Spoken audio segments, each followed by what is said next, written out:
Olá pessoal, hoje vamos então para a nossa sexta aula de Teoria e Epistemologia da Arqueologia e vamos falar sobre pseudociência e pseudoarqueologia.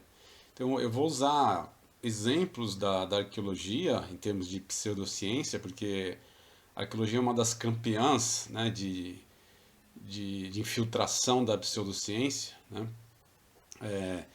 Em parte porque a arqueologia tem uma característica apaixonante, né? Muita gente é interessada em arqueologia, mas infelizmente a gente tem a pseudociência graçando, né? Assim como em vários outros campos do conhecimento humano. Claro que no caso de outros campos, como por exemplo medicina, né? Que é uma coisa que a gente está vendo com mais frequência agora, que faz parte da nossa vida, fica acompanhando questões de pseudociência e negacionismo em termos de medicina. No caso da medicina, a gente tem essa questão mais evidente agora.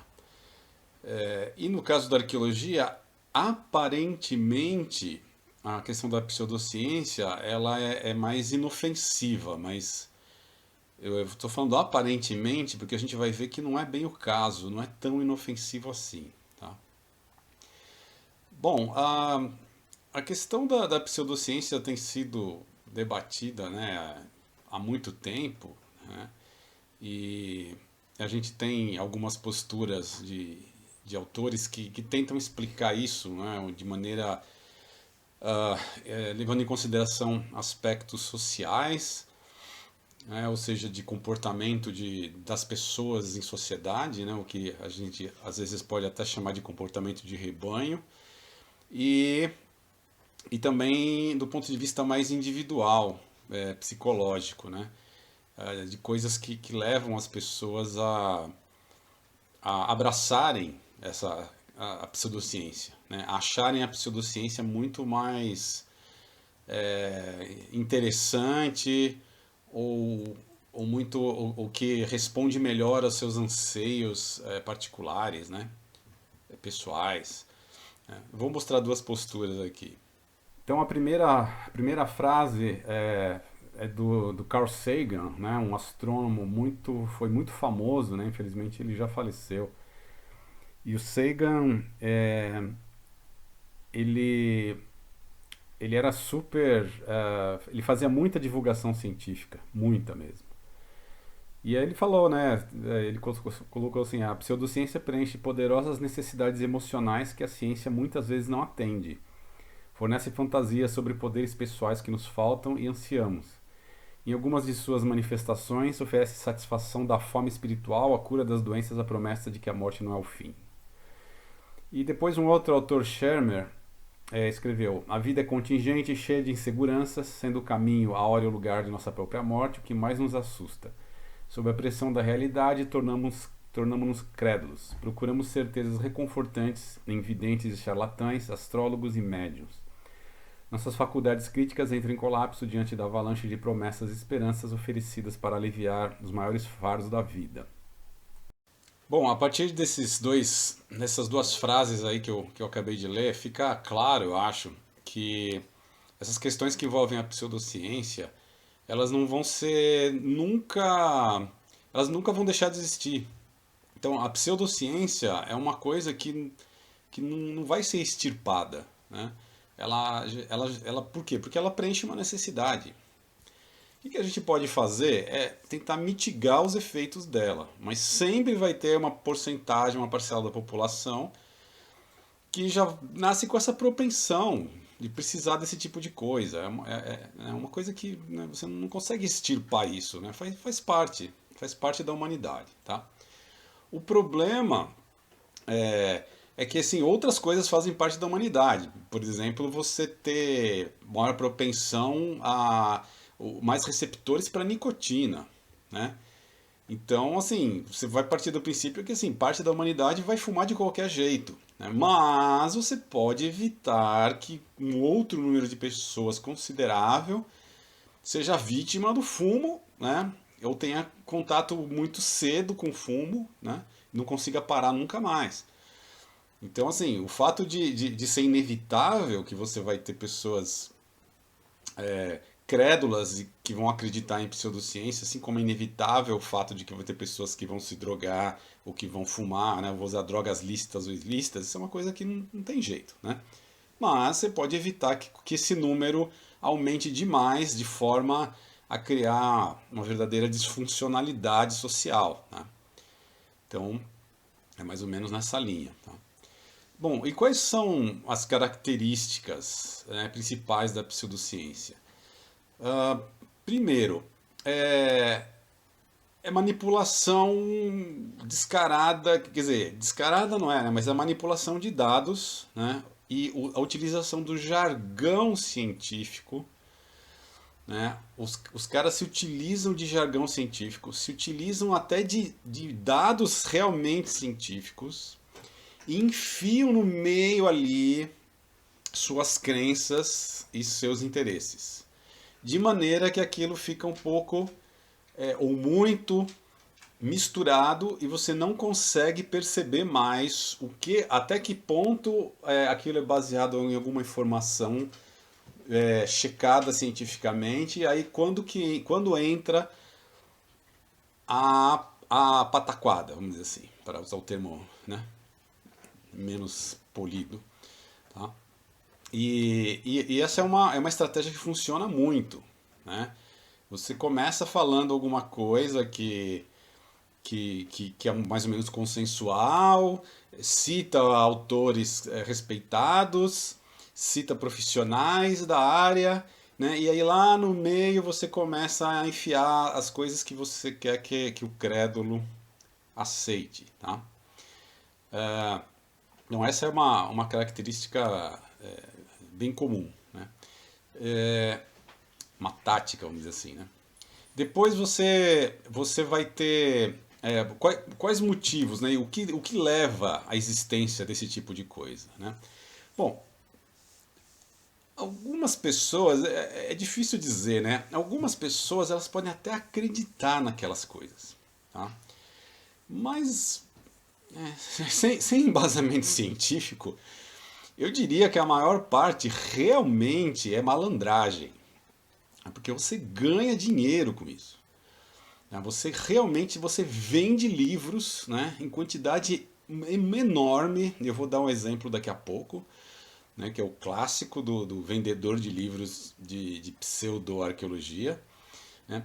E agora, nesses tempos, como vocês bem sabem, né, existe a monetização dos canais do YouTube. Né? Você está lá assistindo o vídeo todo feliz, de repente ele é interrompido e começa uma propaganda esdrúxula no meio do vídeo. Tá?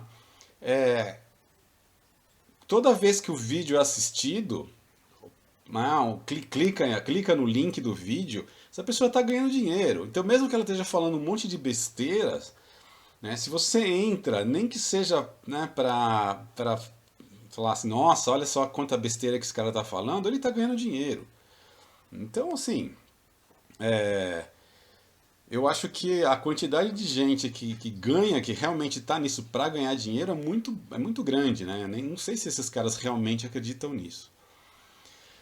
Ah, tem os, tem os, então assim, eu colocaria em duas categorias, né? Aqueles que acreditam, mais ou menos acreditam nas besteiras, mas ao mesmo tempo é impossível que eles não percebam que eles estão colocando informações enviesadas.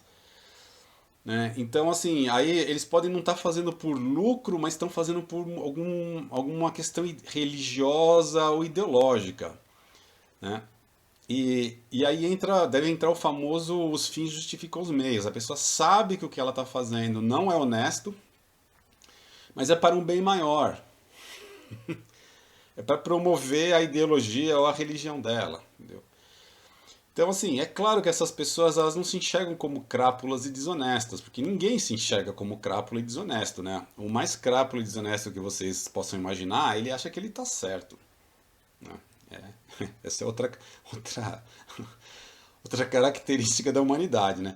Então, assim, a gente pode de fora falar que essas pessoas são desonestas, né, e que estão realmente visando lucro, e elas têm lá o seu lado achando que o que elas estão fazendo é válido, porque elas estão vendendo um produto e tem compradores, né? E, né, isso vai desde o traficante de drogas ao cara que está colocando vídeos mentirosos no YouTube, entendeu? A culpa não é dele, certo?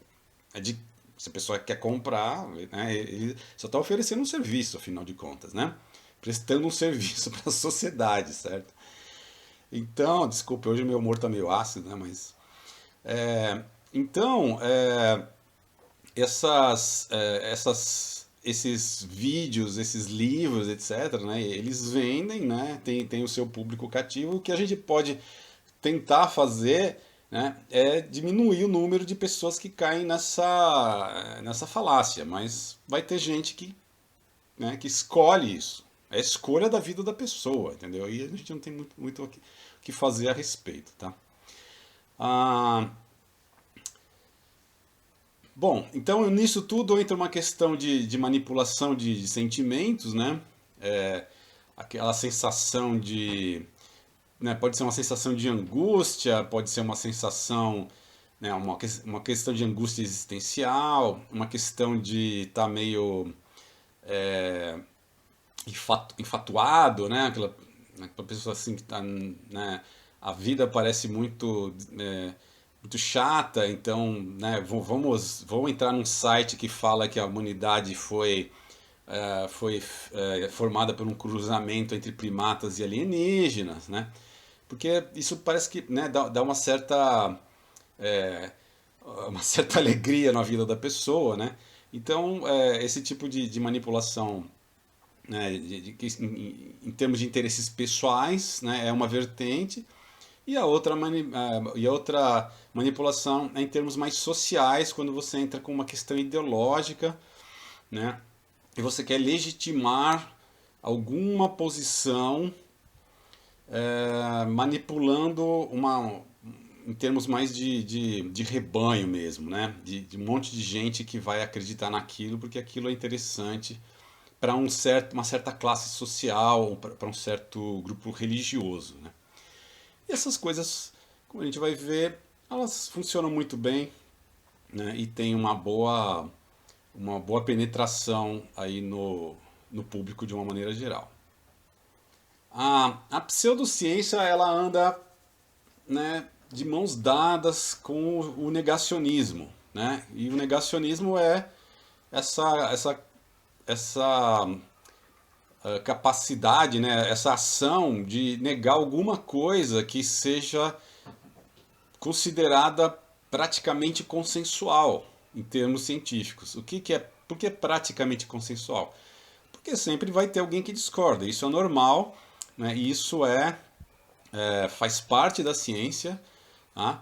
E não é um problema em si, né? Que haja dissensão, né? Que haja pesquisadores que eventualmente não concordam né? E é assim que a ciência funciona, isso não tem problema nenhum. Só que dentro de um certo período de tempo, relativamente curto até, tá?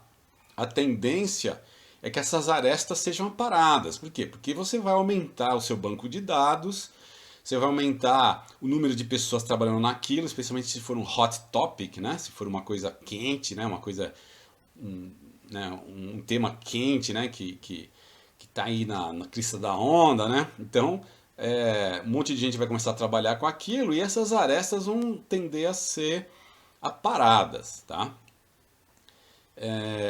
Mas isso pode não acontecer em algumas situações, tá? Por exemplo, se você tiver interferências outras no processo. Né, eu estou falando aí desde o começo da disciplina, né? A ciência, ela funciona de uma maneira tal, mas ela não é isenta de interferências sociais, tá? Pelo amor de Deus, não é isenta. Só que ela, novamente, ela tem mecanismos para diminuir isso, tá? Não é também, ai meu Deus, isso não vale nada, briguinha, né? Essa história a gente já viu também. Então, quando que acontece de haver uma dissensão, né? Uma parte de alguns cientistas, né, discordam daqueles resultados, tá? Ah, né, isso vai acontecer quando? Quando o assunto está começando a ser tratado, que é normal, né? Vai haver discrepâncias. Agora, se depois de um bom tempo, né, e uma boa quantidade de dados for juntada ali, né, e mesmo assim você tem um ou outro cientista, que às vezes nem é bem cientista, né? É um cara que às vezes está ali meio na borda da coisa, né? Mas ele é muito barulhento, ele tem muita voz, ele aparece muito na mídia, né? E ele fala bastante a respeito daquilo e tem muita gente que reproduz aquilo, aí você já começa a desconfiar. Você começa a desconfiar do quê? Que tem alguém pagando para aquilo estar acontecendo, certo? Então, assim, nosso senso crítico é indispensável para isso, né? Por que esse fulano só aparece em alguns locais, né, em parte de, né, alguns canais de televisão ou alguns grupos de WhatsApp e não em outros, né? Aí você tem que começar a ficar crítico. Ou mesmo se a gente for mais para trás, né, quando a internet ainda não estava prestando esse serviço para gente, né? É, às vezes esses caras tinham esses poucos caras às vezes tinham uma influência muito grande, né, sobre sobre as opiniões a respeito de certo assunto, tá? E aí você começa a desconfiar, né? Por que a maior parte da comunidade científica, né, tá aceitando isso e você tem um ou dois caras que de repente, né, nossa, tem uma super voz a respeito do tema, né? É porque tem algum interesse, né, nessa história. No fim, né, sendo otimista,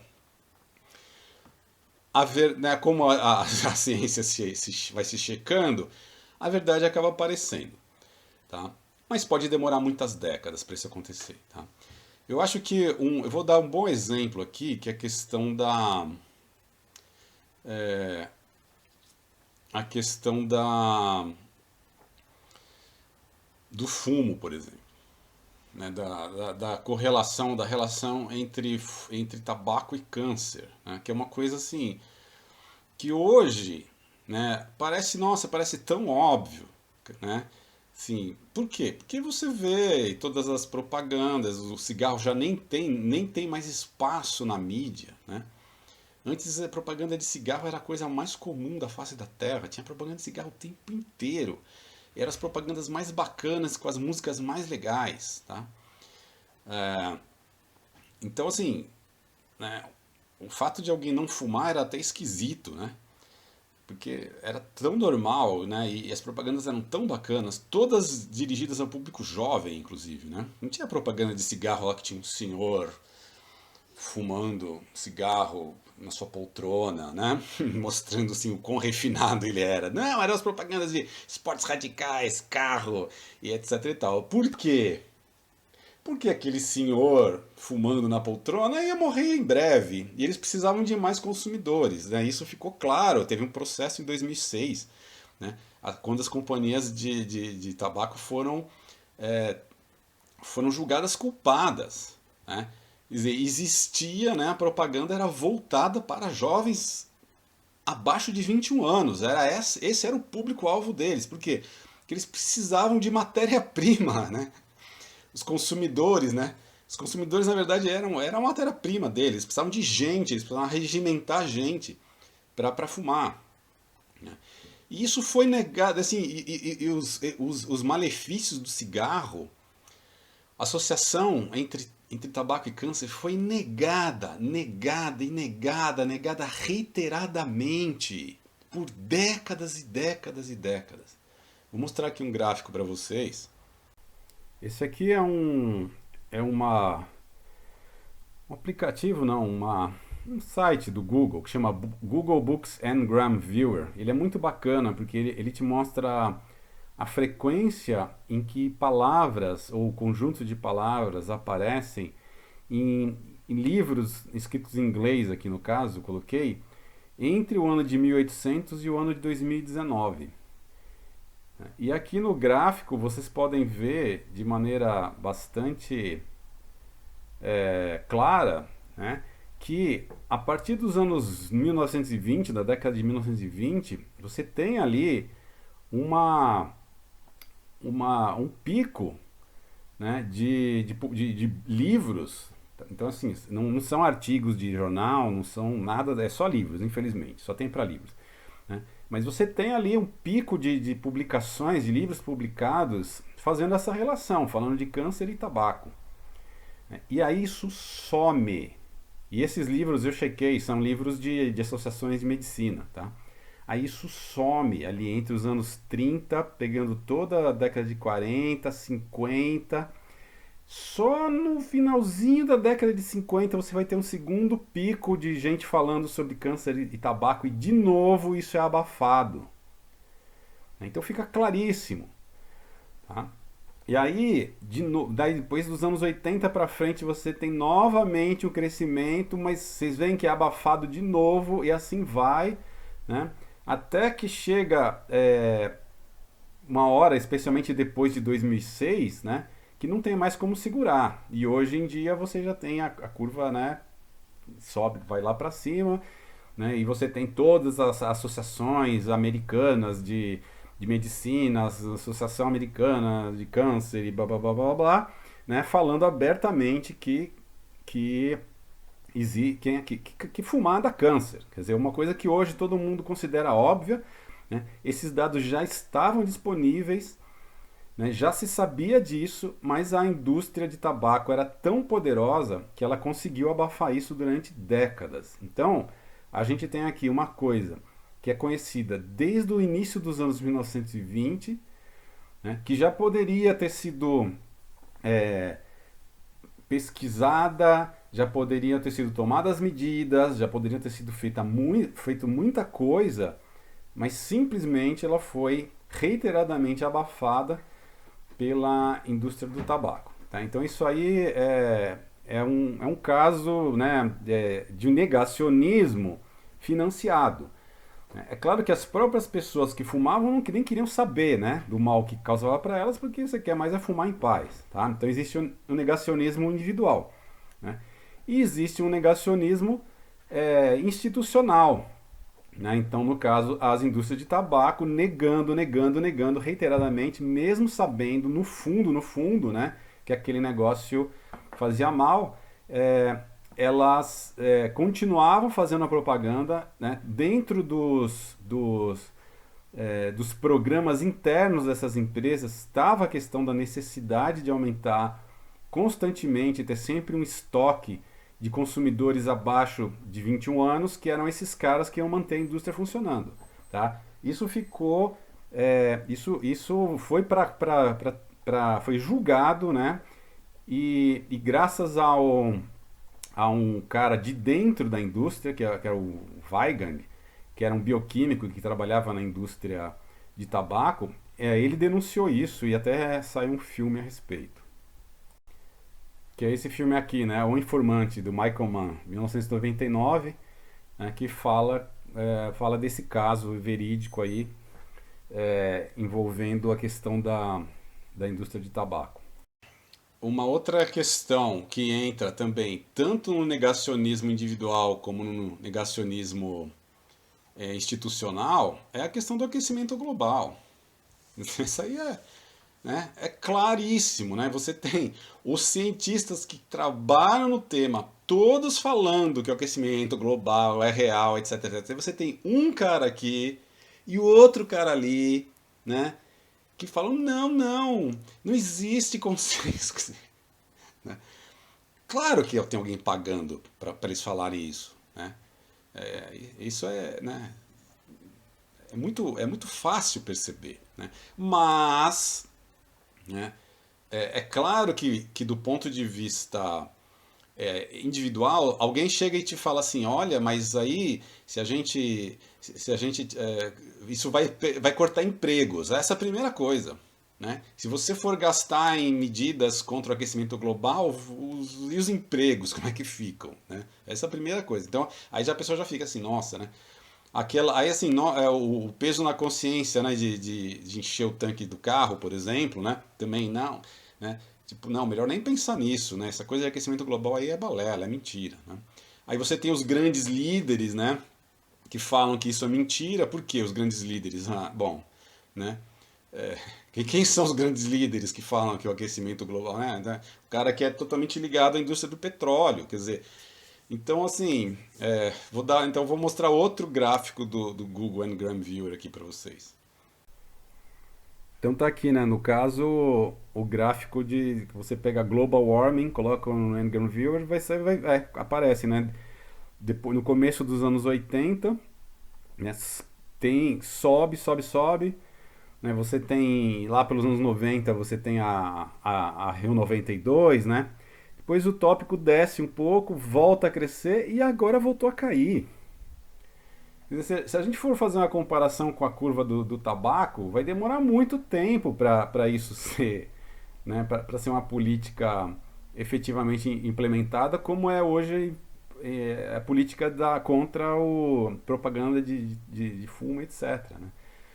Então, assim, esse gráfico só vai até 2019, né? Mas, meu, a gente está em 2021, certo? Olha como caiu o número de livros que usam a palavra, né, a expressão global warming. Né? Caiu para os níveis dos anos 2000, né? Ou seja, a famosa quase 20 anos de ganho perdidos. Né? As pessoas estão falando muito menos sobre aquecimento global. Agora, o interessante é que a questão do aquecimento global, na verdade, assim, o que já se sabia, o que se sabe, é que não só em relação ao aquecimento global, mas é a questão do material particulado. Então não é só uma questão que a emissão de gases de efeito estufa, né, causa o aquecimento global. Tem uma coisa muito mais diretamente relacionada à saúde individual das pessoas. Né? Você não precisa nem entrar na questão literalmente estratosférica dos gases estufa. Tá? A poluição em si é sabida que ela é extremamente daninha, que morre um monte de gente por causa disso. Né? Então, assim, mas essa questão toda, né, do impacto que esse material particulado tem na saúde das pessoas, ela fica ali no background. A gente prefere nem pensar nisso. Tá? E é obviamente que as indústrias petrolíferas e os governos não querem também pensar nesse tema. Só que a questão do aquecimento global acabou é, é, mostrando, né, isso de uma outra dimensão. Né? Agora, que a questão do material particulado é extremamente maléfica para a saúde humana já se sabe há muito tempo. Só que isso está ficando cada vez mais claro. Aliás, inclusive, eu comentei na aula sobre o antiprogressivismo, né? Eu comentei da questão da diminuição do tempo de reação, né? Das crianças que estudavam em locais próximos a grandes avenidas, né? Onde você tinha muita emissão de poluentes, e agora acabou de sair uma matéria, né? Falando sobre isso, né? Voltou à baila, é feita por americanos e chineses, usando uma população de controle em uma cidade dos Estados Unidos, uma cidade que nem é das mais poluídas, mas da correlação entre os dias em que a poluição do ar estava mais forte, como o tempo de reação das pessoas caía, aumentava, quer dizer, né? Como elas ficavam mais lesas, né? Então, como a cognição delas ficava mais prejudicada, né, em dias de maior poluição. Né? E aí as possíveis explicações têm a ver, o pessoal acha que essas partículas, esse material particulado, ele realmente ele entra no cérebro, né, não pela corrente sanguínea, mas até pelas nervuras do nariz. Né? E né? Então, assim, e que assim, então, se você aparentemente, né, esse efeito é flutuante, né? Então, se você para de respirar aquele ar horrível, né, você volta a ter a sua cognição melhorada, né? Mas eles falam que, claro, que se você passa por isso a vida inteira, chega uma hora que não tem volta, tá? Então, bom, pelo gráfico, né, deu para perceber, né, vai ter gente negando o aquecimento global por motivos pessoais, porque ela não pode viver com aquele espectro, né, em cima dela, ela tem que acreditar que isso tudo é mentira, que estão tentando enganar ela, né, que é uma conspiração, né, de alguém, né, imagina assim, alguém possa fazer uma conspiração contra a economia, né? Quem faz a conspiração geralmente é a favor, né? A favor de alguma coisa aqui para ganhar mais dinheiro. Quem que vai fazer uma conspiração para perder dinheiro, certo? Mas tudo bem, não é racional, então não adianta discutir sobre isso, tá? Bom, agora entrando na questão arqueológica mesmo, que é para usar de exemplo, né? Já que a gente está usando a arqueologia o tempo inteiro nessa disciplina para exemplificar coisas que no fim afetam outras disciplinas também. Vou falar então de um cara que, que é o melhor exemplo de pseudociência na arqueologia, que é o famoso, e famoso mesmo, infelizmente, Erich von Däniken, né? O Erich von Däniken é um cara que ele é suíço e é um cara que viveu durante boa parte da sua vida de golpes, pequenos golpes, um golpe aqui, um golpe ali, etc. Né? Enquanto ele era gerente de um hotel, ele escreveu um livro que chamava Eram os Deuses Astronautas, tá? E esse livro ele foi escrito em 68, final dos anos 60, né? E fez um super sucesso. Tá? Eu lembro que quando eu era criança, a amiga da minha mãe me deu esse livro. Assim, nossa, você vai adorar, entendeu? Né? Então eu ganhei um livro do Erich von Däniken quando eu era criança. Então eu podia nem estar aqui falando com vocês agora, entendeu? Eu ia estar ganhando muito dinheiro no YouTube, por exemplo, tá? Dando palestras, né? Mas não, né? Por algum motivo o meu senso crítico já era desenvolvido em tenra idade, tá? Mas assim, que ele falava? Qual que era a tese básica? Né? É que tudo que existiu, né, na história da humanidade foi feito por alienígenas ou com a ajuda deles, inclusive a nossa espécie, né? Que seria uma mistura de DNA alienígena com o DNA de primata. Isso, né, explica nós sermos tão diferentes, né, dos outros primatas. Né? Talvez tenha havido também alguma interferência alienígena nos ornitorrincos, né? Porque eles também são totalmente diferentes do resto da criação. Bom, e aí o que aconteceu? Esse cara fez um sucesso monstruoso, a mídia ajudou demais, então a gente está falando de tempos pré-internet, né? Onde esse cara dá palestra até hoje, ele está vivo, deve estar com, sei lá, 90 anos, 80 e poucos anos, né? E esse cara, ele escreveu, né, acho que 19 livros, sendo que um desses livros, pelo menos, foi escrito na prisão, porque ele foi preso por estelionato na Suíça. Ele passou um ano na prisão.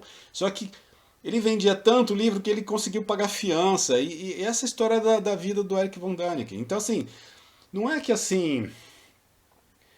Não é um argumento ad hominem, né? Eu não estou argumentando que o que ele faz é ruim porque ele é desonesto. Né? O que ele faz é ruim porque é ruim mesmo, porque a argumentação lógica é toda furada, porque ele manipula as informações, ele fala um monte de mentiras, ele sabe que ele está falando mentira, mas de lambuja você ainda tem informação de que é um cara que sempre viveu de golpes. Né? Mas não interessa. Né? A gente não está falando de credibilidade aqui, a gente está falando do que as pessoas gostam de ler, ou gostam de ouvir, ou gostam de assistir no YouTube. Né? É sobre isso que a gente está falando. Né? E, e no caso do Eric von Däniken, né, a mídia ajudou demais ele. Né? Jornais, programas de televisão, né? Tudo isso, né? A propaganda boca a boca também deve ter sido importante. A pessoa compra o livro do Eric von Däniken e fica super entusiasmada, que nem a amiga da minha mãe, e até dá um livro desse para uma pobre criança, certo? Então, assim, o fato é que esse cara é muito famoso. Tá? E eu vou pegar aqui tudo que ele escreveu foi desmentido. Tudo, tudo. Teve um cara que escreveu um livro, que obviamente esse cara é muito menos famoso do que Eric von Däniken, escreveu um livro em 79, e eu nem lembro o nome do livro, para vocês verem como é que é a vida. Tá? Mas se vocês procurarem, vocês vão ver um livro de um cara que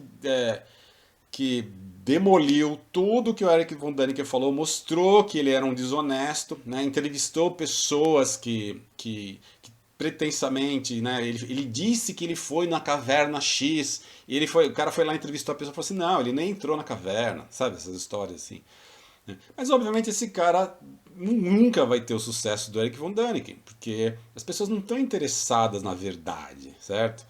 Elas estão interessadas no espetacular, né? Então o cara com certeza não vendeu nem um milésimo dos livros que o Eric von Däniken vendeu. Mas de qualquer maneira, eu vou pegar uma coisa bem específica que é ah, que é a estela, né? A tampa da tumba do rei de Palenque, da cidade maia de Palenque, que é o Pacal.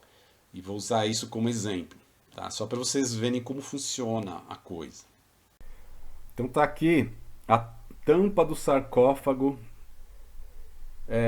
que o Eric von Däniken disse que é nitidamente um cara pilotando uma nave espacial, né? Então tá aqui como você enxerga o desenho segundo Eric von Däniken, né? O cara tá dirigindo uma nave, ele tá com as mãos nos controles, né? Com os pés nos pedais, tá saindo um fogo ali de trás da nave, do lado direito da figura, tá sendo um fogo, né? Aquele pássaro esquisito ali no topo não entra, né? Deixa pra lá, não interessa. Mas assim, vamos voltar pro que interessa então, né? Então, aí ele tá lá dirigindo a nave, então vocês podem perceber o fogo saindo, etc e tal. Vocês podem notar que existem inscrições em volta de toda a tampa do sarcófago, que, pra vocês terem uma ideia, ela tem acho que 3,80 m por 2,20 m, pesa 7 toneladas. Esse é o tamanho da criança. Tá? E tem uma série de glifos maias, né, em volta que ele interpretou. Ah, esse aqui é o planeta Vênus, esse aqui é o planeta não sei das quantas, tudo invenção do cara. Tá? Os maianistas, o pessoal que estuda os maias, consegue ler o que está escrito aí. Tá? Não tem nada falando de planeta Vênus e nada disso. Entendeu? O cara, ele simplesmente inventou. Tá? E aí, esse cara de pau escreveu assim no livro dele. Vou ler aqui textualmente. Hoje em dia, qualquer criança identificaria o veículo como um foguete. O ser agachado manipula diversos controles indefiníveis e mantém o calcanhar do pé esquerdo num pedal. Eu não vi pedal nenhum, mas beleza. Será que tudo que ligamos a viagens espaciais não passa de um produto tolo da imaginação? Né? Tipo aquela. Será, né? Ironicamente, né? Será? Tal. Bom, então vamos pensar agora em contexto. Né? Uma coisa que é muito importante em arqueologia é o contexto arqueológico. Né? Aonde que esse negócio estava? Qual o contexto disso? Tá? E aí, o contexto é esse, né? Essa tampa, primeiro que se você mudar a posição dela, agora você está vendo o cara de barriga para cima, provavelmente sentado em algum tipo de trono, tá? E dele sai uma série de coisas aí que eu já vou mostrar para vocês qual é a interpretação. Mas isso está dentro de um complexo, de uma cidade chamada Palenque, né? E você tem milhares de outras esculturas, né? Tem toda a iconografia. Então, esse não é um cara isolado lá pilotando uma nave, né? E sabe-se exatamente qual que é o contexto dele. Por exemplo, né? Sabe-se que o cara que está lá chamava Knish Genab Pakal. Ele era o governante da cidade. Ele nasceu em março de 603, Anno Domini, e morreu em agosto de 683. A gente sabe exatamente como, quando ele nasceu, quando ele morreu, porque está escrito no bendito túmulo, né? E quando abriram o túmulo, o que tinha dentro não era nenhum alienígena nem nada do gênero, tá? Em volta do túmulo tem toda a árvore genealógica dele, tá tudo escrito lá. A interpretação dos marianistas é a seguinte: Pakal está deitado de costas, usando suas joias, cocar e saia. Pakal é mostrado no centro do cosmos, renascendo para a vida eterna. Ele se tornou um deus Unenkabil, que está associado ao milho, fertilidade e abundância. Ele está emergindo de uma semente de milho segurada pelo chamado monstro da terra, cujos enormes dentes são claramente mostrados, que é aquela coisa que está embaixo dele, né? Ele está, né? Tá deitado de costas em cima desse monstro aí. Pakal está emergindo junto com a árvore cósmica visível atrás dele. A árvore o levará ao céu, onde o deus Itsanage, o dragão do céu, o aguarda na forma de um pássaro de 2 cabeças de serpente de cada lado. Tá? Fora isso, conforme eu falei, esses glifos maias já estão todos decifrados. Então não tem nem nada de mistério ali. Não tem nada, absolutamente nenhum mistério envolvido. Então, aqui eu vou. Né, tem toda a questão iconográfica. Né? Nas laterais e nas extremidades do próprio sarcófago, há 8 esculturas de ancestrais de Pakal renascendo como árvores. 2 imagens do pai de Pakal, Khan Morix, renascendo como uma árvore Nancy. 2 imagens da mãe de Pakal, renascendo como uma árvore de cacau. A bisavó de Pakal, Yoknal, é mostrada 2 vezes renascida como uma árvore zapote e um abacateiro. O Janab Pakal I, o avô de Pakal, renasceu como uma goiaba. Kanbaan I, o governante de Palenque 572-583, renasceu como uma árvore zapote. E assim vai. Né? Tá tudo escrito, é tudo conhecido. Né? Não tem mistério nessa história. E aí vocês podem se perguntar, né? Mas, nesse caso, será que é tão relevante assim? É um lunático, quer dizer, lunático não, né? Um cara, um espertalhão, ganhando grana em cima de pessoas crédulas que na verdade querem acreditar nesse tipo de baboseira. Para elas é muito mais interessante imaginar que os maias já estavam voando com naves espaciais, né? E isso aí parece meio inofensivo, né? Afinal de contas é só arqueologia, né? Às vezes até eu tenho a impressão que até os arqueólogos acham que a disciplina é de menor importância, né? Então, assim, será que isso realmente é importante? Bom, aí a gente vai entrar então numa série de reflexões a respeito, né, de se isso é inofensivo ou não. E eu acho que essa frase do Orwell no livro 1984 é muito boa. Né? Quem controla o passado, controla o futuro. Quem controla o presente, controla o passado. Então essa é uma coisa que a gente tem que começar a levar em consideração agora. Tá? O que está por trás disso? Né? Quais são os sentimentos, as coisas crípticas, né? O tipo de pensamento por trás dessa atitude de achar que tudo o que se relaciona a povos antigos, né, não pode ter sido feito por eles. E aí eu dei o exemplo da tumba do Pakal, porque tem os hieroglifos e está tudo escrito, e maravilha. Mas tem vários outros, né? A questão das pirâmides, esse é um clássico, que também o Von Däniken também, né, nada de braçada, mas tem muita gente, se vocês entrarem na internet, a quantidade de vídeos falando da questão dos extraterrestres, porque né? Ou então as construções incas, né? Nossa, aquelas pedras são muito grandes, hein, né? Como é que os caras fizeram? Você não consegue enfiar uma faca entre uma pedra e outra. Aquilo lá só pode ter sido cortado a laser. Você ouve as coisas mais absurdas da face da Terra, né? E o que está por trás disso, né? O que está por trás das pirâmides egípcias, por trás dos templos incas, por trás das pirâmides maias e astecas, né? O que tem por trás disso, né? Tem uma coisa que a gente chama que se chama racismo. Ou seja, é impensável que, no caso dos egípcios, árabes, né? Os ancestrais dos árabes, né? No caso dos incas, astecas e maias, índios. Como é que esses caras iam fazer isso? Ainda tem o Grande Zimbábue, que é uma ruína que fica no país Zimbábue. Aliás, o Zimbábue tem esse nome por causa da ruína, né? Também não podiam ser os negros que fizeram aquele negócio. É uma coisa impensável, tá? Então, assim, ou são os deuses astronautas, ou é uma das tribos perdidas de Israel. Tipo assim. Né? Porque, assim, não é possível que esses caras tenham feito essas coisas, entendeu? É um negócio assim. Né? Agora, e quando entra lá no Stonehenge, na Inglaterra? Aí não eram os deuses astronautas, também não era nenhuma tribo de Israel.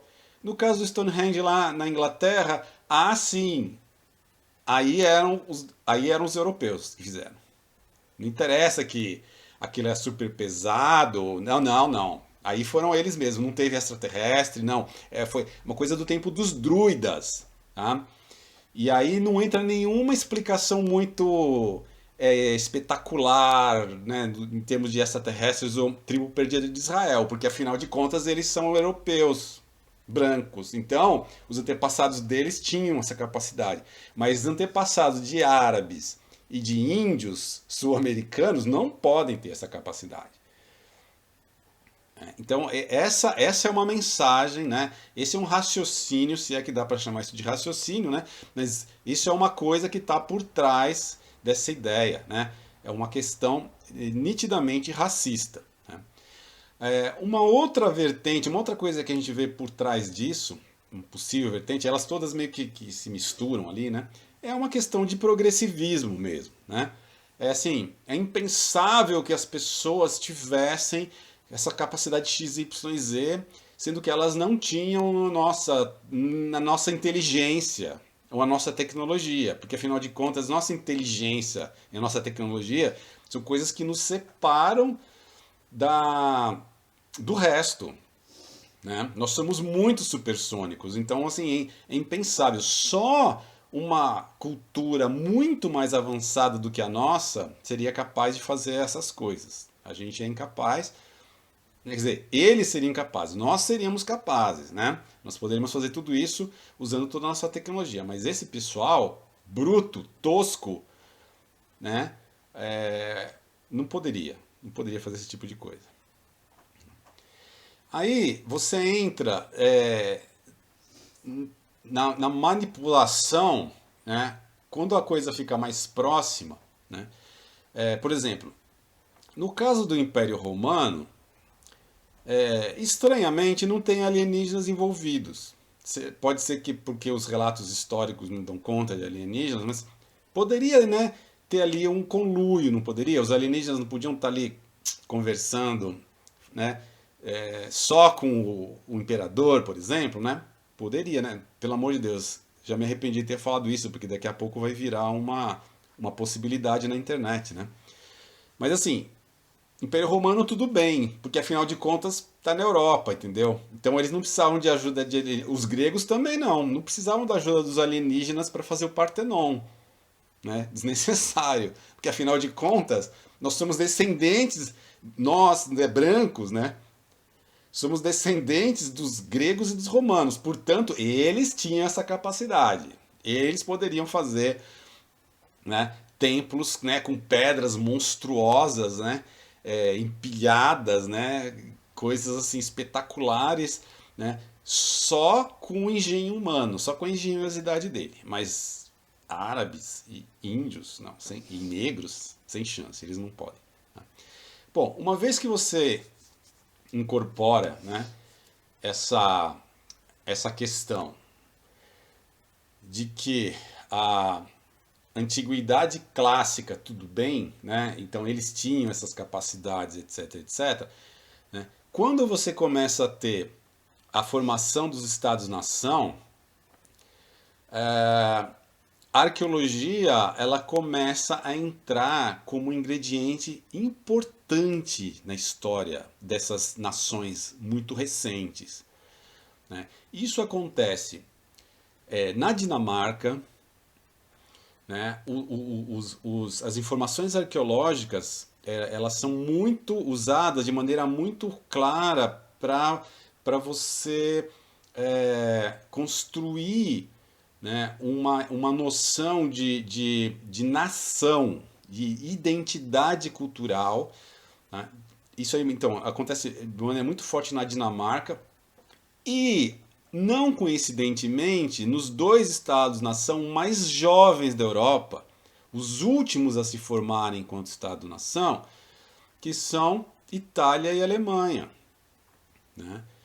Então, assim, não tem muita coincidência nessa história. E, como a gente vai ver agora, né, foram dois exemplos muito claros do uso intensivo da arqueologia como ferramenta ideológica. Tá? Aqui eu vou ler para vocês um trecho do discurso de Mussolini feito em 1922, na celebração do aniversário de Roma. Roma é o nosso ponto de partida e de referência. É o nosso símbolo, ou se quiserem, o nosso mito. Essa palavra dá até calafrio, né? Sonhamos com uma Itália romana que seja sábia e forte, disciplinada e imperial. Muito do que era o espírito imortal de Roma ressurge no fascismo. Roma é o lictor. Romana é a nossa organização de combate. Romano é o nosso orgulho e coragem. O que ele quis dizer? Roma é o lictor. Lictor era o cara que ia na frente do cortejo segurando o feixe, né? O fátio, né? Que é o feixe de madeira que você não... Daí vem do fascismo, né? Você consegue quebrar os pedacinhos de madeira se eles estão soltos de maneira individual, mas você não consegue quebrar o fáscio, que é o feixe de madeira, porque eles todos juntos são muito fortes. Então Roma é o lictor, por quê? Aí era a partir de Roma que ele queria fazer, espalhar essa ideia de Império Romano para o resto da Itália. Então, o que o Mussolini faz? Ele faz um grande projeto de reurbanização de Roma, basicamente apagando a Roma medieval.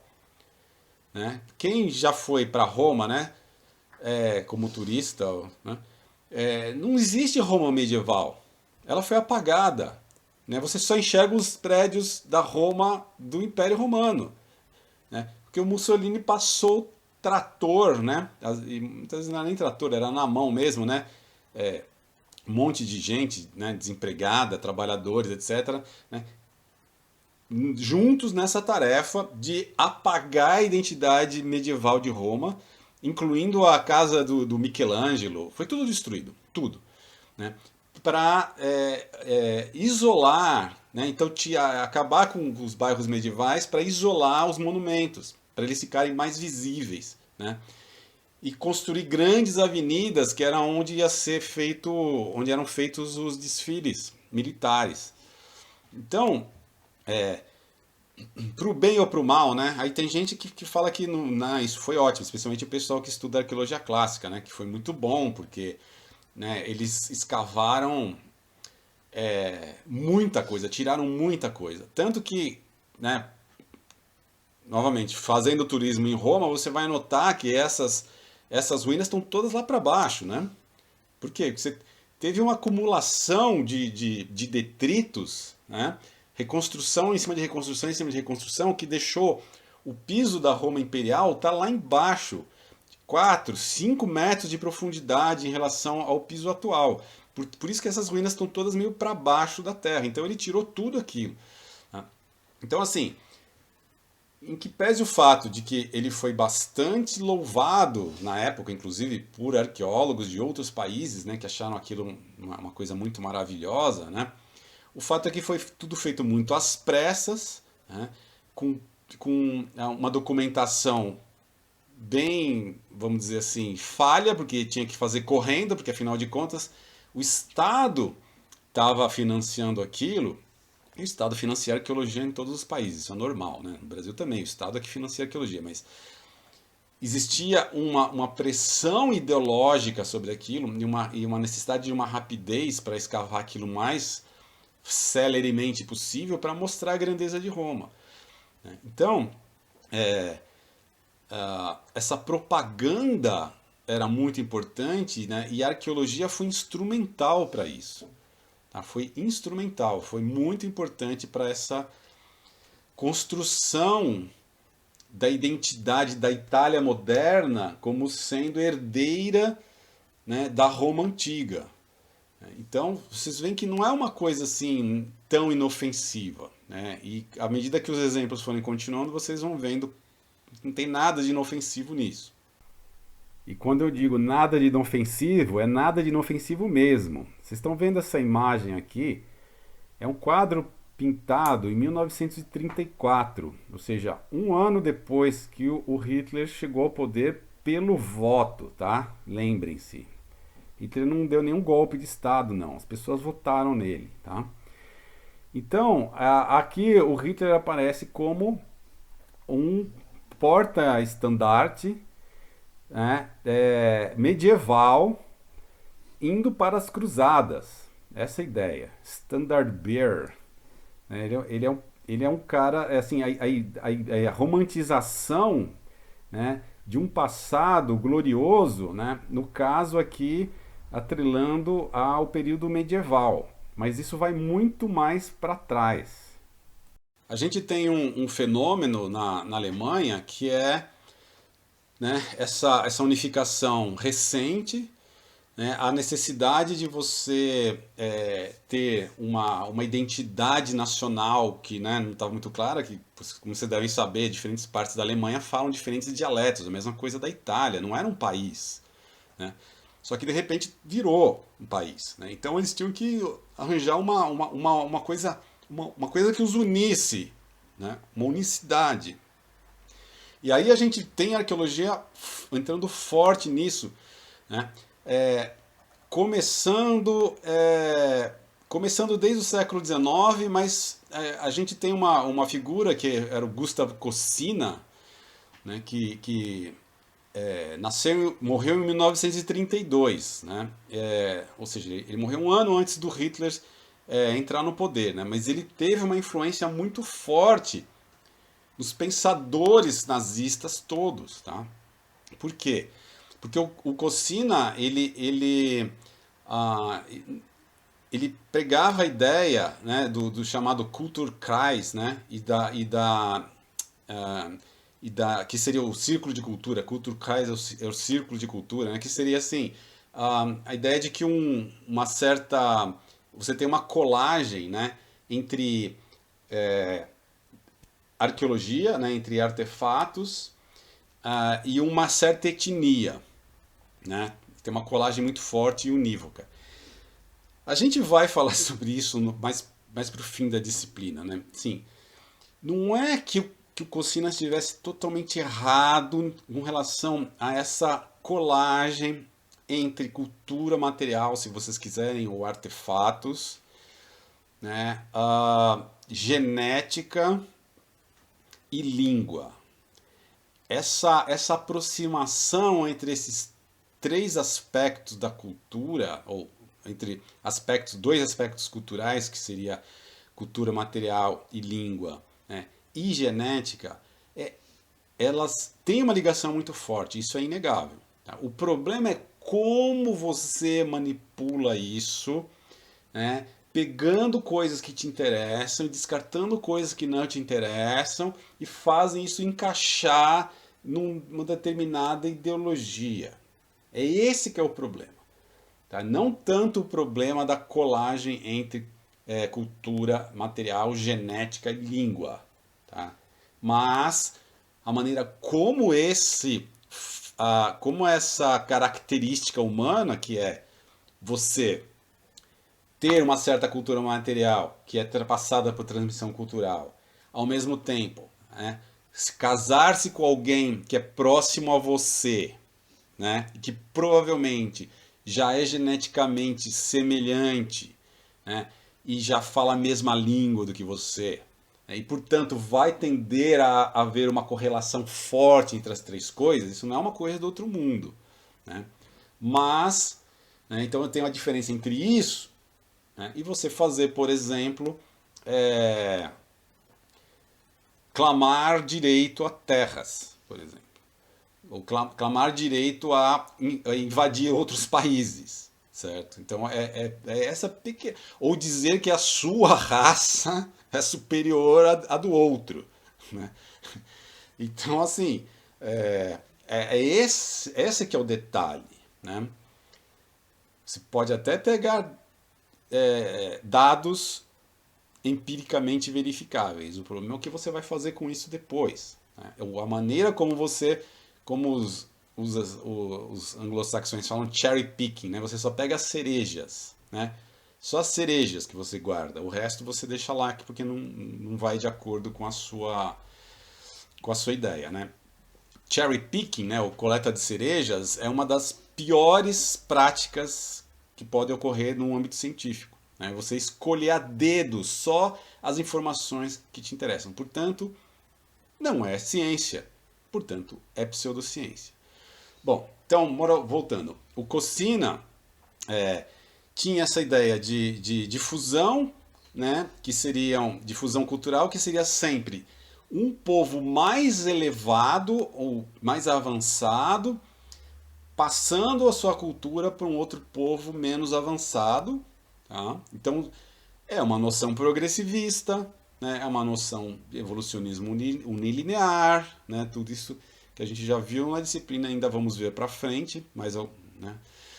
E com a ideia de Kulturkreis, que é esse círculo de cultura, né? Que vai se expandindo, né? E denota, portanto, a imigração, né, de povos, né, e aonde que esses povos estavam localizados e etc e tal, tá? Bom, então, apesar do fato da arqueologia já estar sendo usada como legitimação desses estados-nação desde o século XIX, né, a gente tem uma certa inovação no caso do nazismo, né, que é usar isso para clamar o direito, né, daquela cultura ariana indo-europeia de conquistar, de retomar, né, nem conquistar, de retomar terras que já eram suas, por direito, porque o material arqueológico lá provava que eram eles que estavam naqueles lugares. Tá? Bom, o Hitler em si, ele era mais chegado numa antiguidade clássica, e a gente vai ver isso num pedaço de um filme que eu vou passar para vocês, né? Ele pessoalmente se lixava para pessoal da Idade do Ferro, Neolítico. Esse pessoal para ele era tosco. Ele estava mais interessado na antiguidade clássica e ele via essa relação, né? Nós somos descendentes dos gregos, tá? Coitado, né? Mal sabia que a genética ia tanto desmentir essa parte, mas tudo bem. Porém, outros ideólogos do regime nazista, por exemplo, o Himmler e o Rosenberg, que era o ideólogo mor do regime nazista, eles eram meio que apaixonados por arqueologia, tá? E eles, pro bem ou pro mal, né, quer dizer, mais pro bem no nosso ponto de vista, né, existia um certo descompasso entre o Himmler e o Rosenberg, né?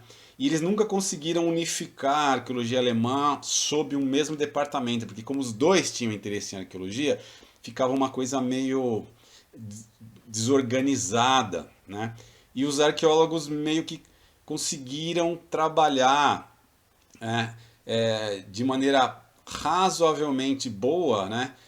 E na verdade não tinham nem do que reclamar, porque eles começaram a receber incentivos governamentais pesados para fazer escavações arqueológicas. Qual que é o preço que você paga por isso? Na sua conclusão tinha que ter alguma coisa lá que favorecesse as ideias deles, ou seja, que aquele determinado sítio arqueológico era claramente ligado aos povos germânicos. Tá? Então, tem um artigo da Bettina Arnold, que eu coloquei na bibliografia e vou colocar aqui a referência, né? Pelo menos dois artigos dela que contam bem essa história, tá? Que obviamente ela não é muito acessível para a gente, porque tudo isso foi escrito em alemão, né? Então, aí você tem o problema da barreira de línguas. Então, a Bettina fez um resumo disso aí em inglês, tá? Que facilita a nossa vida. E assim,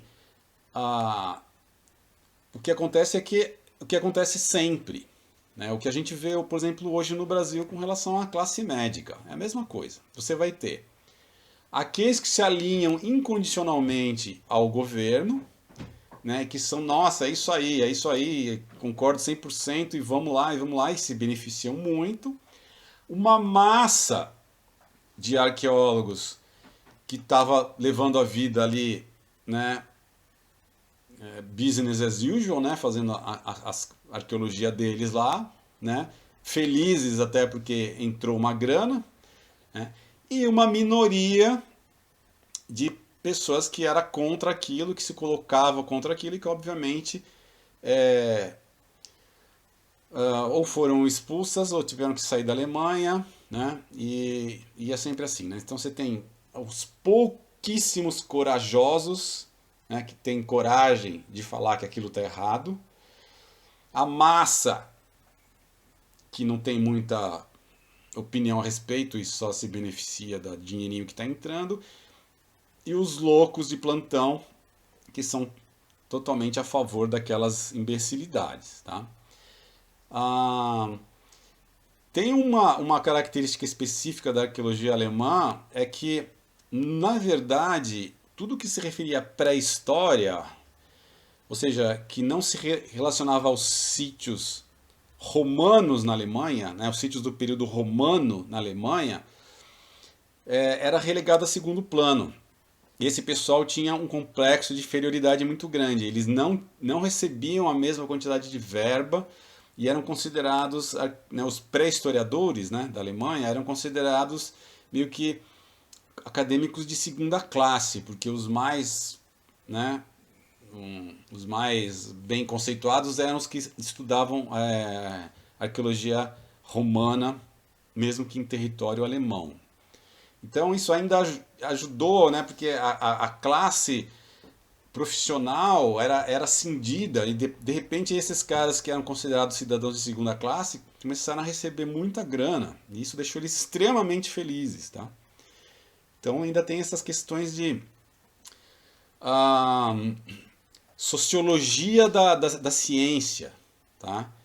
Que é como é que esses diferentes grupos ainda, né, dentro de uma mesma disciplina, se articulam e abraçam um projeto ou não, né, e assim vai. Tá?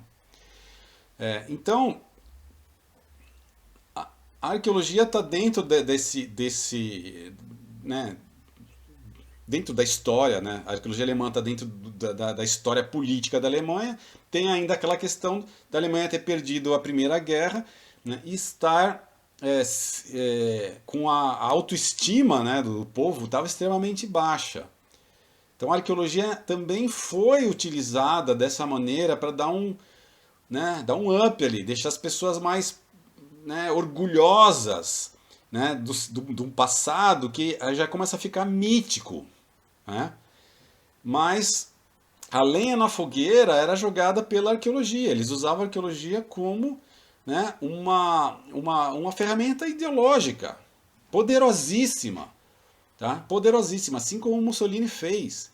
E não era pouco dinheiro que era investido nisso, não. Era muito dinheiro investido. Tá? Então vocês viram que não tem nada de inofensivo no uso da disciplina da arqueologia, né? Não é uma coisinha assim de, né? Ah, é uma curiosidade, são curiosidades arqueológicas. Não, era um dos pilares da, da construção da ideia de uma identidade ariana. Era um dos pilares, não é uma coisa, né, de segunda ordem. Tá? Isso que é importante vocês terem em mente. Né? Não tem nada de inofensivo no discurso arqueológico. Ele pode sim ser usado de maneira, às vezes, mais efetiva do que a história. Porque a história, além de ser meio curta, né, especialmente na questão da Alemanha, quer dizer, você só vai ter história, né, quando Roma invade. Antes disso eram as tribos germânicas que não tinham língua escrita. Então como é que você vai passar a história, o período histórico alemão só começa depois da invasão romana. Como é que você vai falar da história do povo alemão, germânico, ariano? Com arqueologia. Não tem outro jeito. É a disciplina que você vai ter que usar. Concordo? Aqui está um exemplo de mapa mostrando a expansão dos germanos, né, em 1600 a.C. até 800 a.C. Tá? E aí, com base nesse mapa, vocês podem perceber que você pode clamar como direito seu, né, não só a Alemanha, como parte da França, como toda a Dinamarca, como a Suécia, parte da Finlândia, né, a Polônia, que foi o primeiro país a ser invadido. Tá? Isso tudo estava garantido. Esse mapa aqui está mostrando, ó, temos direito a esse território aqui. A gente acha materiais arqueológicos que denotam que as tribos germânicas estavam ocupando toda essa região e, portanto, nós temos um direito ancestral a essas terras. Aqui eu vou colocar um trecho de um documentário ótimo, feito em 1989 por um diretor chamado Peter Cohen, que chama A Arquitetura da Destruição. Alguns de vocês já devem ter assistido, mas agora eu vou colocar 7 minutos só do documentário, mesmo para quem já assistiu, para agora assistir com um outro olhar. Tá? Porque, bom, fala de toda a questão, né, da ascensão do Hitler até a derrocada, mas aí eu vou colocar uma parte pequena só para vocês verem o impacto que a arqueologia tinha no pensamento nazista.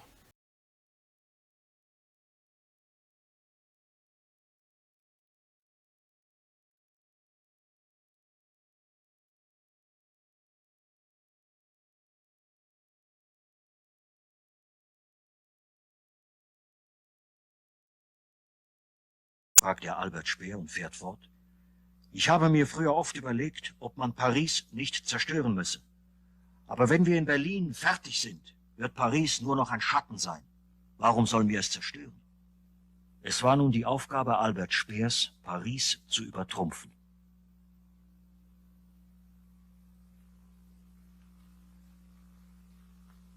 Die Entwürfe für die zukünftige Hauptstadt des Weltreichs lagen nun fertig vor.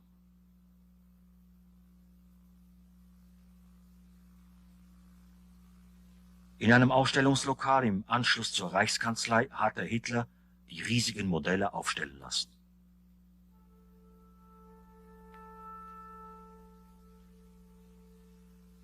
Hier findet man Hitlers eigenen Triumphbogen doppelt so groß wie der in Paris. Speer hatte ihn nach einer Skizze Hitlers von 1925 entworfen. Hier findet man den Führerpalast, ein Riesenkomplex, der Hitlers neuer Residenz werden soll. Hier findet man die große Halle, die Krone des neuen Berlins. Auch zu diesem Gebäude lag eine hitlersche Skizze von 1925 vor. Speer sollte den Traum nun in die Wirklichkeit umsetzen. Dieser Kuppelbau sollte die größte Versammlungsstätte der Welt werden und 180.000 Menschen Platz bieten. Seine Maße waren kaum fassbar. 17 Mal größer als die Peterskirche in Rom. Für die Eingangshalle hatte Hitler eine Kolossalstatue von sich selbst vorgeschlagen. Durch eine Öffnung in der Decke sollte das Licht des Himmels hereinfluten. Spätestens 1950, nach Erreichung aller Kriegsziele, sollte die neue Reichshauptstadt fertig sein. Deutsche Truppen in Athen. Am 6. April 1941 hat Deutschland Jugoslawien und Griechenland angegriffen. Am 27. April ziehen deutsche Soldaten in die griechische Hauptstadt ein.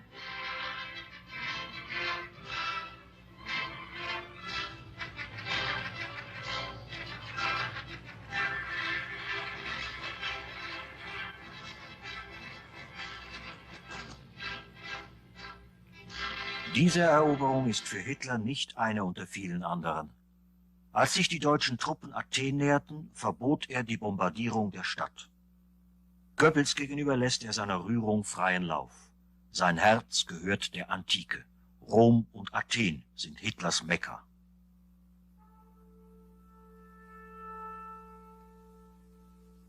Hitlers Vorstellungswelt war von einer Fixierung auf die Antike geprägt. Von allen Epochen der Geschichte war dies die einzige, die er ohne Vorbehalt bewunderte. Er sah sie als Vorbild des Gemeinwesens, das er schaffen wollte. Wenn man nach unseren Vorfahren fragt, müssen wir immer auf die Griechen hinweisen, stellte Hitler fest. Sparta beschrieb er als den klarsten Rassenstaat der Geschichte. Und vom antiken Rom sagte er, es sei die großartigste Republik der Geschichte.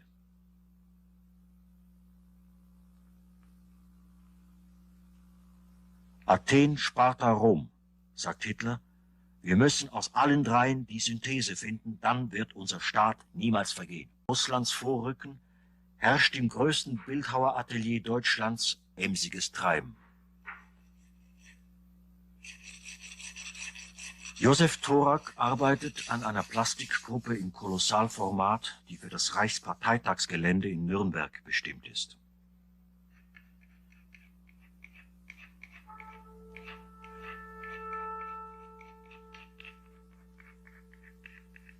Auf einer Fläche von 16,5 Quadratkilometer sollte hier eine ideologische Landschaft bestehend aus Eichenwald, Travertin und Granit entstehen.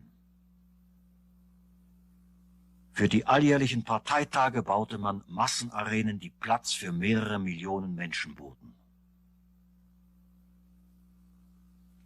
Im Zusammenhang mit der Planung des Zeppelinfeldes 1934 hatten Speer und Hitler das sogenannte Ruinengesetz entwickelt, wonach wichtige Gebäude so konstruiert werden sollten, dass sie in einer fernen Zukunft zu pittoresken Ruinen verwittern konnten. Man diskutierte Baumaterial und Konstruktion und Speer fertigte Skizzen an, die die geplanten Gebäude halb verfallen und mit Efeu überrankt darstellten.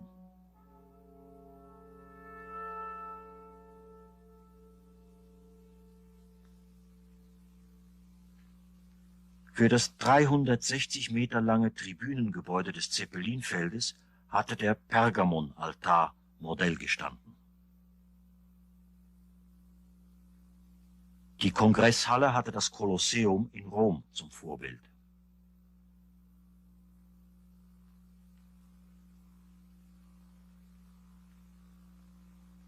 Auf dem Märzfeld, mit Platz für eine halbe Million, sollte die Wehrmacht ihre Kampfübungen vorführen. Josef Thoraks gigantische Plastik sollte ihren Platz oberhalb der Ehrentribüne erhalten.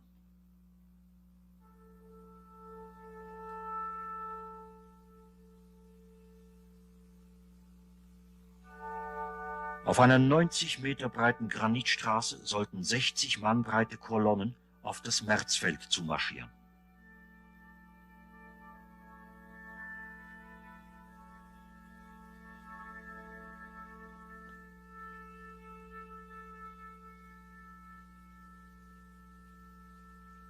Für das deutsche Stadion waren enorme Schachtarbeiten im Gange. Diese Sportarena sollte 400.000 Menschen fassen und das größte Bauwerk seiner Art in der Geschichte sein.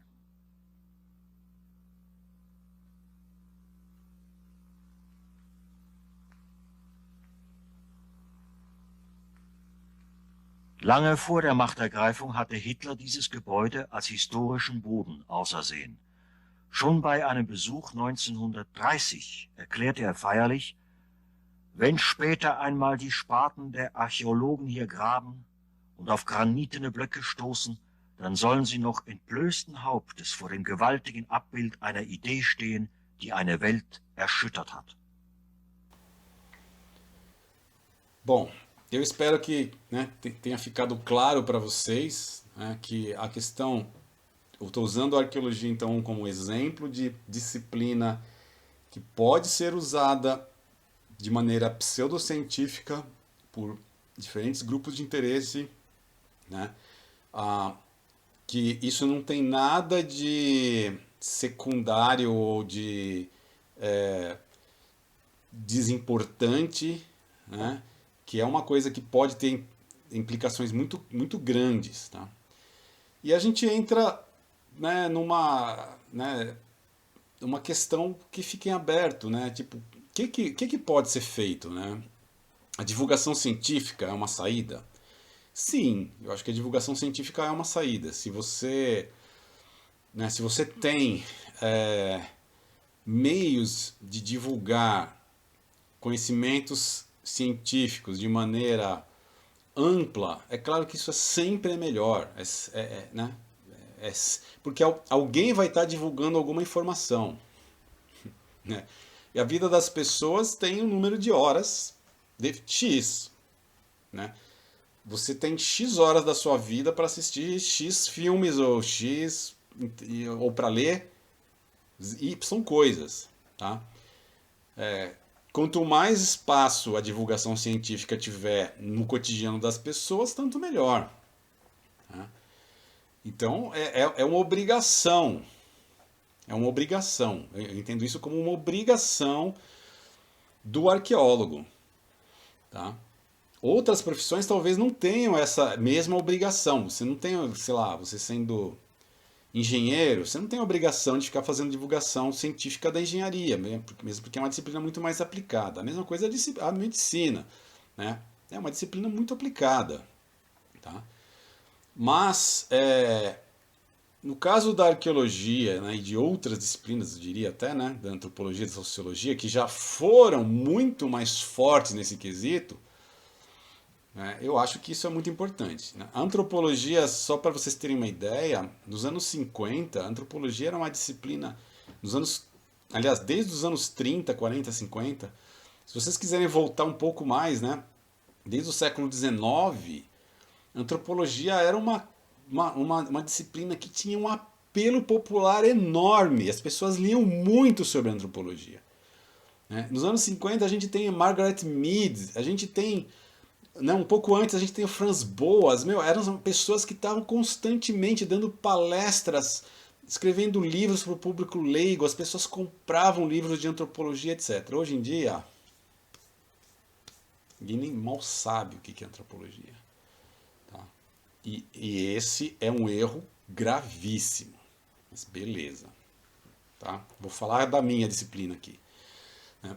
A arqueologia, ela tem muito apelo para o público em geral, né? É quase que nem futebol, né? Você vai em uma festa, sempre tem alguém que sabe alguma coisa de arqueologia, já ouviu falar, né? O problema é quando a pessoa se sente como todo brasileiro é técnico de futebol, né? A pessoa acha que sabe muito de arqueologia também, esse é um problema. Mas assim, tem um apelo muito grande, né? Então, é importante essa questão da divulgação, sem dúvida nenhuma, ela é muito importante. Outras possível antídoto contra a pseudociência, né, seria talvez mais disciplinas voltadas para entendimento de como a ciência funciona, né? Em nível de ensino médio, por exemplo, eu acho que seria importante, mas a gente vive numa situação quase que de cada vez mais diminuída a carga horária, né? A gente vê uma situação de diminuição de carga horária, né? Com certeza, a minha mãe, por exemplo, né, que foi para a escola nos anos 30, com certeza tinha uma carga horária de disciplinas muito maior do que as minhas filhas, tá? Então, assim, né, eu não sei, se a tendência é tirar disciplinas, não é difícil, né, você imaginar uma disciplina que seja voltada, né, ao ensino da ciência, de como funciona a ciência, etc., para criar pessoas críticas, né? Nem sempre, não sei, sem querer entrar muito em teoria da conspiração, mas isso não interessa muito para as pessoas, né? Ter pessoas críticas, querem mais assim, as pessoas que saibam desempenhar funções técnicas, que é isso que é bacana, né? Na universidade, com certeza, falta disciplinas básicas de filosofia da ciência. Isso, com certeza, faz falta. Você não vai encontrar isso nos cursos. Não vai encontrar. A Universidade de São Paulo não tem e acho que não tem outras universidades também. Se você quisesse, que vá lá no departamento de filosofia para ver se você acha alguma disciplina, e aí você vai fazer como ouvinte, mas não faz parte do seu currículo. O aluno pode fazer o curso inteiro sem uma disciplina de filosofia da ciência. Eu acho isso extremamente deletério, né? Mas aí, mesmo epistemologia, né? Não precisa nem falar de filosofia da ciência, mesmo a questão de epistemologia, que é só aquela parte, né, que é assim, o que eu sei, como eu posso saber, né, o que eu posso saber a respeito de tal coisa, etc, etc, é dado em raríssimos casos, né? Epistemologia das ciências humanas, por exemplo, mal é ensinado, né? E quando é ensinado, assim, não é uma coisa muito abrangente. Às vezes fala de uma filigrana, uma coisinha específica das humanidades, não fala da epistemologia das ciências humanas de maneira ampla, não tem isso, né? Então, assim, qual que é o resultado? Você vai ter pessoas que no nível médio, né, vamos supor que chegou até o terceiro colegial lá, no nível médio nunca teve isso, e aí vai para a vida, vai ser profissional de alguma coisa, e as mesmas que fizeram a faculdade também não vão ter isso, né? O que cria pessoas como eu já comentei, né, o veterinário que fala que o Covid passa por ratos e baratas, né?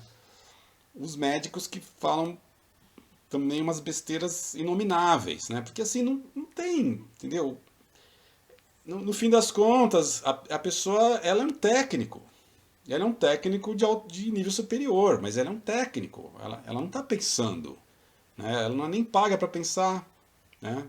Ela é paga para fazer aquilo, dia a dia, né? Ver um laudo técnico e prescrever um remédio. É isso, tá? Então, assim, não dá para esperar muito dessas pessoas. Não dá para esperar muito. No fim, essa aqui é a triste realidade. Então, até essas pessoas que têm nível superior são presas desse tipo de raciocínio falho, pseudociência. Ah, mas veja bem. Ah, mas no grupo do WhatsApp eu vi uma outra coisa, né? Porque tem vários níveis de grupo de WhatsApp, né? Tem vários níveis, né? Tem vários níveis de auto-engano e vários níveis de pseudociência, tá? Uma outra coisa que são perguntas, né? Não tô prescrevendo nada aqui, né? São coisas para vocês pensarem junto aí, pra gente, né? A questão da internet, né? Que a gente já viu, né? Espero que vocês tenham assistido lá o Dilema das Redes Sociais, né? Nem todo mundo tem acesso a Netflix, né? Esse que é o negócio, né? Não é uma coisa que está disponível para todos, né? Mas, assim, é aquela coisa, né? A internet cria a bolha, né? Se você está no Facebook, você está numa bolha, né? Você só vai ouvir as coisas que você quer ouvir. Quem nunca deletou alguém no Facebook ou mesmo saiu, né? Bloqueou aquela pessoa porque ela fala coisas que você não está afim de ouvir, né? E às vezes nem deve ouvir mesmo, né? Mas, ah, será que algum tipo de regulamentação? Mas isso aí já entra na censura, né? Aí fica aquelas coisas complicadas, né? Quer dizer, difícil, né? Não tem soluções fáceis para isso, né? Agora, se vocês entrarem no YouTube, pelo menos essa é a minha experiência, né? Entra lá, arqueologia, canal que arqueologia, né? Em português, né? Não arqueology, mas arqueologia. Eu acho que os primeiros canais que vão aparecer são tipo de arqueologia bíblica, tá? O que é arqueologia bíblica? Bom, tem gente séria que faz arqueologia bíblica, né? Assim, que estuda basicamente coisas relacionadas ao período bíblico ou à região geográfica ali do Oriente Médio. Mas eu, se fosse esse pessoal, nem me chamaria de arqueólogo bíblico, porque já é um nome esquisito, né? Arqueologia do Médio Oriente, tá? Melhor, né? Porque assim, por que você vai atrelar um texto religioso, tá? A mesma arqueologia do Corão, então, né? Arqueologia budista, não sei. Mas assim, graça ao charlatanismo, porque assim, a pseudociência é graça nesse campo. Porque os caras estão sempre achando evidências materiais de coisas da Bíblia. E pelo amor de Deus, quando você vê os textos sérios de arqueologia do Oriente Médio não tem esse tipo de suporte material para essas afirmações. Não existe. Não existe. Né? Tem um documentário que eu vi há um tempo atrás, infelizmente, né? Não dá para você acompanhar todas as áreas da arqueologia, né? Mas era um documentário bem bacana de arqueólogos israelenses, que aliás eu não sei como eles não foram, sei lá, mortos, né? Porque eram arqueólogos israelenses falando assim, olha, a gente foi no lugar tal, a gente escavou no lugar tal, a gente foi lá, e não tem evidência, né? Não tem evidência que de uma tribo inteira de X mil pessoas vivendo 40 anos naquele oásis no deserto. Não existe, não tem comprovação material. Então é uma coisa engraçada, porque a gente se pergunta assim, né, para que isso, né? Tipo, né, a fé da pessoa, ela tá tão balançada que ela precisa ficar toda hora achando evidências materiais, né, do negócio que tá num livro sagrado. Tipo, viva com as escrituras, acredite no que está lá, você não precisa de evidências materiais, né? Porque se você for atrás de evidências materiais e não encontrá-las, você vai entrar na desonestidade. Você vai ser obrigado a falar que elas existem quando elas não existem. Então, para que viver nesse mundo de desonestidade, né? Seja honesto, tocando a sua vida de maneira a seguir a sua religião, né? Você não tem que achar evidências materiais da sua religião. É uma coisa desnecessária, né? Que leva você à honestidade. Mas assim, esses canais são os que mais têm inscritos. Tem 1 milhão e cacetada. 1.200.000. O vídeo falando tem 700 mil visualizações. Né? Então assim, dá vontade de falar assim, olha, YouTube, esses vídeos contêm informações erradas. Eles não são vídeos de entretenimento. Eles são carregados de informação pseudocientífica, porque essa pessoa tem um blá blá blá ali, né? Começo do vídeo parece que a coisa é séria, e se você não tem conhecimento mínimo da área, você acredita, porque começam a entrar as pataquadas, né? Que foi o exemplo, né? O que eu falei no começo desse vídeo aqui, né? Tem um discurso pseudocientífico, né, que visa validar opiniões as mais disparatadas, né, e as pessoas embarcam numa boa. Tá? Então, assim, o que a gente clama é só por honestidade. Tá? Uma coisa é a pessoa falar aquilo, né, num ambiente nitidamente ideológico, ou seja, uma reunião de partido, e ela fala o que ela quiser, ou dentro da igreja dela ela fala, ouve o que ela quiser. Agora, usar de jargão, de argumentação científica para fingir que aquilo é legitimado pela ciência, não tem outro nome. O nome disso é desonestidade. Não existe outro termo para definir isso, beleza? Bom, é isso. Espero que eu tenha apresentado aí para vocês algumas informações relevantes, que vocês possam pensar a respeito desses temas. E obrigado aí. Nos vemos na próxima aula. Obrigado.